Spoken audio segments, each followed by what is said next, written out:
The images are devastating. I think everybody's hurting in their own way, in their own right. We've got a long road. Australia suffering its worst bushfire season on record.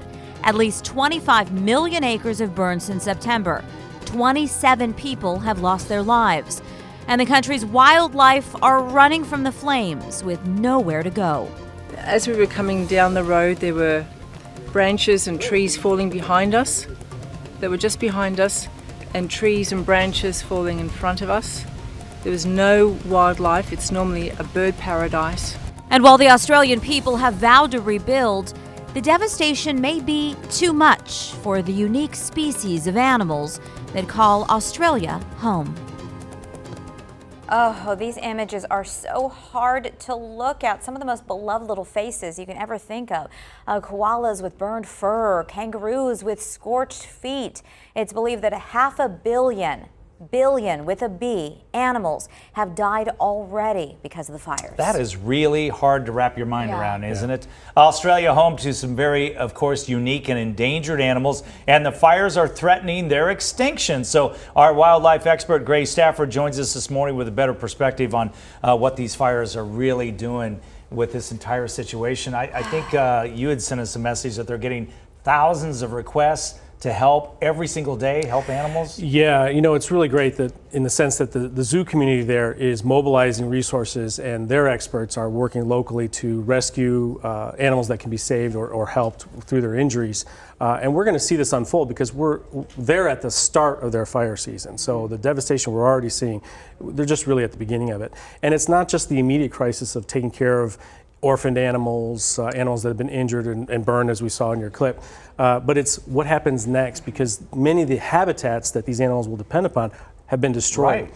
And these aren't the normal kind of bushfires that are healthy for forests and create new growth and new life for animals. These are the kind of forest fires that we're seeing here in the desert Southwest of late, these devastating fires that burn everything, that surpass whatever natural abilities the forests have to retard those flames.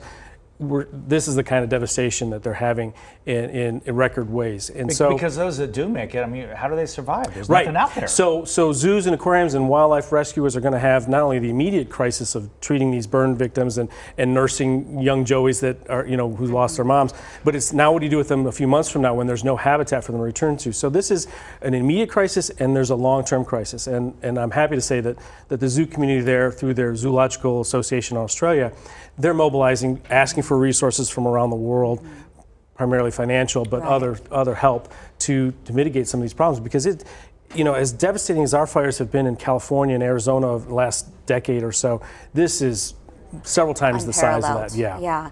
Of course, koala bears and kangaroos top of mind when you think of Australia, but there are many other species of animals that are threatened. Well, you said it yourself, Scott, a minute ago. It's a unique ecosystem. It's an island continent, and those animals have evolved to be very different from everything else in the world. So if we lose a species or a subspecies in this part of Australia, it's gone forever. It's gone. And there are animals that depend on certain types of plants and berries that, if those are gone, how are they going to sustain themselves? So it's an ecological nightmare, and it is surpassing some of the natural mechanisms that the forest and the animals have to survive normal, healthy fires that help create that regular growth. So you have an ostrich egg in your hands. I do. They have emus over there, not they ostriches. Do. Emu eggs are a little bit small. I like to have a prop when I'm with you guys. This is obviously from Africa, but emus are also a big bird. But there are certain iconic species that'll be okay. We're not going to lose the red kangaroos, the gray kangaroos, the big ones that stand almost as tall as Scott, because they're so numerous and they're so widely dispersed around the country. Okay. But some of the subspecies of macropods, the wallabies and kangaroos, and species that many of us have never heard of, do come from very isolated areas. And the more specialized they are in their habitat and in their diet, the more at risk they are if these fires hit their regions. And you talk about koalas. These fires are layered on top of problems that those species have already been dealing with. The dryness of the last decade or so, the decline in their habitat space, the decline in quality of their diet. They live on eucalyptus leaves, those koalas. They get their food and their water from eucalyptus. So when those dry out, trees are gone? That's right. So it's a mess, and so I would encourage people to go out there and search for zoos Victoria, Taronga Zoo, the Zoological Association there in Australia. Okay. If they want to mobilize and find ways to contribute, those are great sources.